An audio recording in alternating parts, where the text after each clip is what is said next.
Haleluya, puji Tuhan.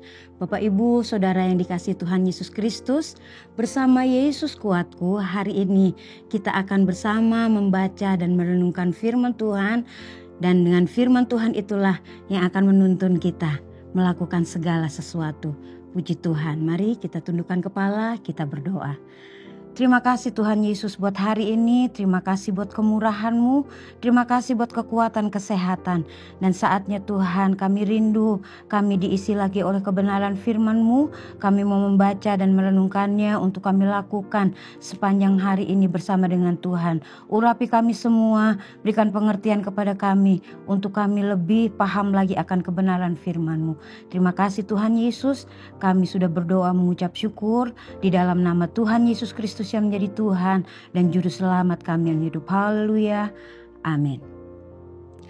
Bapak Ibu Saudara yang dikasihi Tuhan Yesus Kristus, dalam kehidupan kita sehari-hari banyak hal yang kita kerjakan. Entahkah itu sebagai pegawai, entahkah itu sebagai karyawan, entahkah itu sebagai pemilik perusahaan atau sebagai hamba-hamba Tuhan, pelayan-pelayan Tuhan, dan juga sebagai anak-anak sekolah, anak-anak kuliah, atau apapun kita. Pasti kita mempunyai kegiatan kita masing-masing.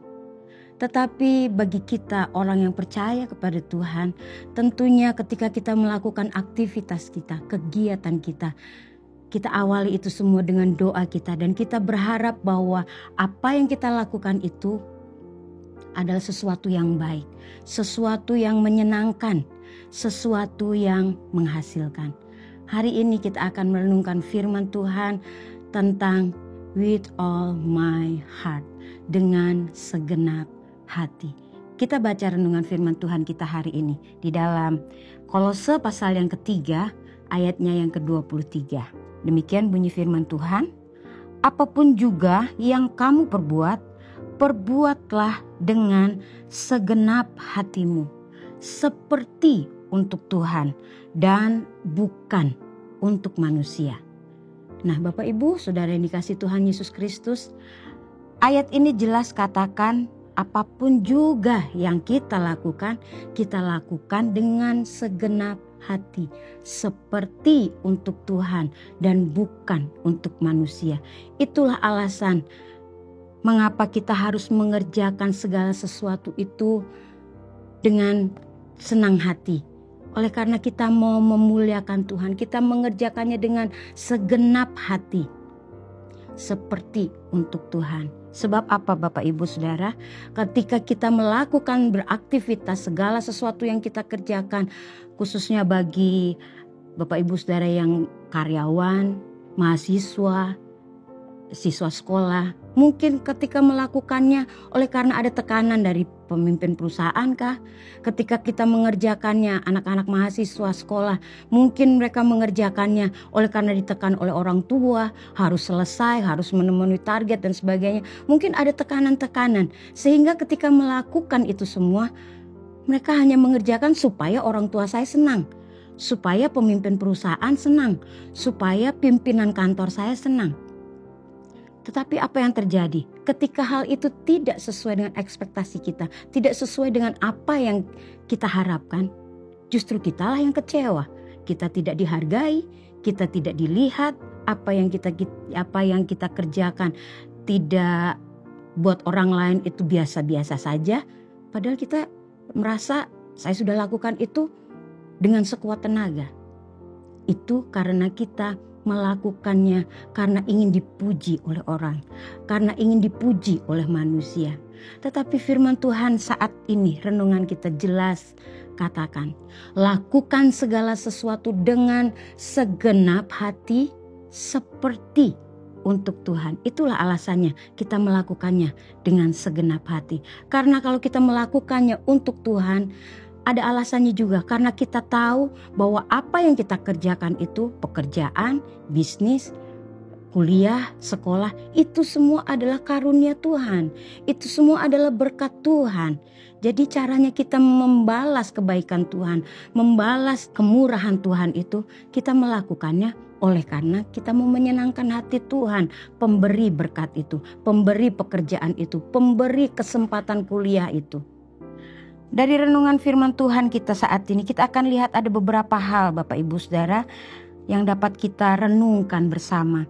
Bahwa ternyata ayat yang kita renungkan saat ini adalah di dalamnya mengandung bahwa yang dinilai Tuhan itu bukan banyaknya aktivitas kita, bukan sibuknya kita, tetapi yang Tuhan lihat adalah hati kita ketika kita mengerjakannya. Sekalipun sebagai ibu rumah tangga mungkin disepelekan oleh orang lain. Cuma ibu rumah tangga ini kok. Cuma anak-anak SD. Anak-anak kecil pun kalau kita tekankan kepada mereka bahwa lakukan ketika kalian sekolah itu seperti untuk Tuhan. Mereka punya tanggung jawab. Sekalipun mereka belum mengerti maksudnya apa. Tetapi setidaknya mereka melakukannya dengan baik. Karena mereka kita ajar untuk melakukannya seperti untuk Tuhan. Pemberi kesempatan sekolah itu. Dan sebagainya. Banyak contoh dalam setiap kehidupan kita sehari-hari. Nah Bapak Ibu Saudara yang dikasihi Tuhan Yesus Kristus, dari ayat ini yang kita lihat yaitu berbuat baik. Tentunya yang memuliakan Tuhan itu tidak ditentukan banyaknya, berapa banyak aktivitas kita, berapa sesibuk apa kita. Tetapi yang kita mau lakukan untuk melakukan hal yang baik, yang memuliakan Tuhan itu adalah bagaimana kita melakukannya untuk memuliakan Tuhan. Mungkin tadi saya katakan sebagai ibu rumah tangga apapun yang kita lakukan, pokoknya kita lakukan itu untuk Tuhan. Yang karyawan kalau menghadapi pekerjaan yang menumpuk mungkin udah mulai bosan, udah mulai bete, belum apa-apa udah mulai bosan menghadapi pekerjaan. Tetapi ketika kita ingat bahwa ini adalah kesempatan yang Tuhan beri, saya bisa bekerja, saya mau lakukan ini untuk ucapan syukur saya, untuk memuliakan Tuhan. Bapak Ibu Saudara bisa melakukan pekerjaan itu dengan senang hati, dengan sukacita. Sebab melakukannya untuk Tuhan. Sebagai manusia ciptaan Tuhan, haruslah kita memuliakan Tuhan. Beberapa ayat firman Tuhan yang menuliskan di sana di dalam 1 Korintus 10 ayat yang ke-31. Aku menjawab, jika engkau makan atau jika engkau minum atau jika engkau melakukan sesuatu yang lain, lakukanlah semuanya itu untuk kemuliaan Allah. Ayat yang lainnya katakan Kolose 3 ayat 17. Dan segala sesuatu yang kamu lakukan dengan perkataan atau perbuatan, lakukanlah semuanya itu dalam nama Tuhan Yesus, sambil mengucap syukur oleh Dia kepada Allah Bapa kita. Satu ayat lagi yang menyatakan bahwa segala sesuatu itu harus kita lakukan untuk memuliakan Tuhan. 1 Petrus 4 ayat 11. Jika ada orang yang berbicara, baiklah ia berbicara sebagai orang yang menyampaikan firman Allah. Jika ada orang yang melayani, baiklah ia melakukannya dengan kekuatan yang dianugerahkan Allah, supaya Allah dimuliakan dalam segala sesuatu karena Yesus Kristus. Ialah yang empunya kemuliaan dan kuasa sampai selama-lamanya. Amin. Itu bagian yang pertama ketika kita melakukan segala sesuatu itu untuk kemuliaan Tuhan.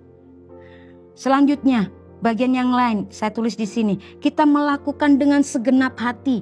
Dari Kolose 3 ayat yang ke-23 tadi katakan, apapun juga yang kamu perbuatlah itu dengan segenap hati. Artinya kita harus bersungguh-sungguh tanpa pamrih, tanpa menghitung untung rugi.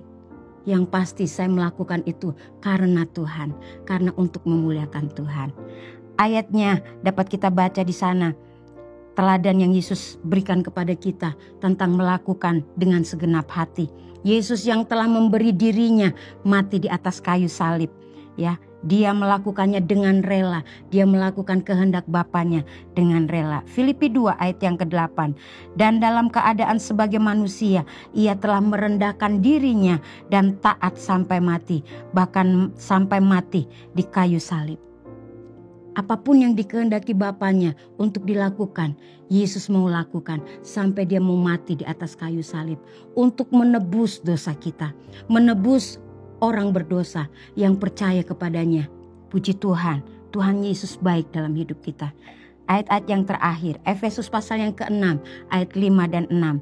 Hai hamba-hamba, taatilah Tuanmu yang di dunia dengan takut dan gentar, dan dengan tulus hati sama seperti kamu taat kepada Kristus. Jangan hanya di hadapan mereka saja untuk menyenangkan hati orang, tetapi sebagai hamba-hamba Kristus yang dengan segenap hati melakukan kehendak Allah. Puji Tuhan. Kiranya renungan kita saat ini boleh menolong kita mengerti bahwa kita melakukan segala sesuatu untuk Tuhan. Mari kita tundukkan kepala, kita berdoa. Terima kasih Tuhan Yesus yang baik. Terima kasih buat semua yang Tuhan kerjakan dalam kehidupan kami. Kami mau belajar untuk melakukan semua yang Tuhan percayakan kepada kami juga. Untuk melakukannya, untuk memuliakan Tuhan dengan segenap hati kami. Ampuni setiap dosa kesalahan kami. Ampuni kesombongan kami ketika kami melakukan dengan kekuatan kami. Tuhan tolong kami semua yang kami kerjakan kami mau kembalikan untuk hormat dan kemuliaan nama Tuhan. Kami mengucap syukur, kami terima firman-Mu dan kami mau melakukannya bersama Roh Kudus. Di dalam nama Tuhan Yesus Kristus yang menjadi Tuhan dan Juru Selamat kami yang hidup. Haleluya. Amin. Bersama Yesus aku kuat.